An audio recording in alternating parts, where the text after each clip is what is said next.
বাঙালির শ্রেষ্ঠ উৎসব দুর্গোৎসব। এই দুর্গোৎসবে সাজসজ্জায় ভরে ওঠে সমস্ত রাস্তাঘাট সহ সার্বজনীন ক্লাবগুলি। বিভিন্ন রকমের আলোকসজ্জা, নতুন কাঠামো দিয়ে অদ্ভুত রূপে সেজে ওঠে শহর এবং শহরতলীয় সার্বজনীন ক্লাবগুলি। এই ক্লাবগুলির মধ্যে অন্যতম কোচবিহার শহর কেন্দ্রিক শান্তিকুটির ক্লাব ও ব্যায়ামাগার।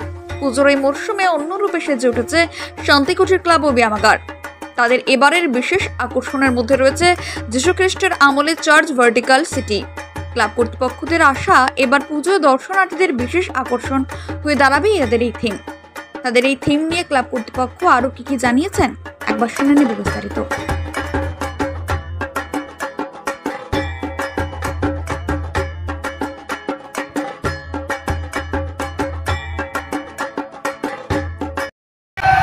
আপনাদের এবছর কি থিম রয়েছে ক্লাবে এবং কত টাকার বাজেট রয়েছে এবার? আমাদের ভ্যাটিকান সিটির চার্চের একটি মন্দির হচ্ছে যীশুখ্রিস্টের উপরে। এটা বাজেট আমাদের খুবই সামান্য 30 লাখ টাকা বাজেট। অন্যান্য বছরের তুলনায় কি এবছর আপনাদের বাজেট বেশি রয়েছে না কম রয়েছে? যেহেতু 60 বছরের পুজো, তো 1.5 লাখ টাকা বেশি হবেই, এটা সব পাড়াতেই হয়। কি নাম রয়েছে এই থিমের? কি নাম রয়েছে এই থিমের? ভ্যাটিকান সিটির আপনার চার্চের যে একটি অত্যাধুনিক মানের আধুনিক প্রযুক্তিতে তৈরি বাতানুকূল রেস্টুরেন্টে ইন্ডিয়ান, সাউথ ইন্ডিয়ান, চাইনিজ ডিশের বিপুল সম্ভার নিয়ে হাজির হয়েছে নিউ কোচবিহার রেল স্টেশনের সম্মুখভাগে অবস্থিত রেল কোচ রেস্টুরেন্ট। আমাদের যোগাযোগের নম্বর 8972843655।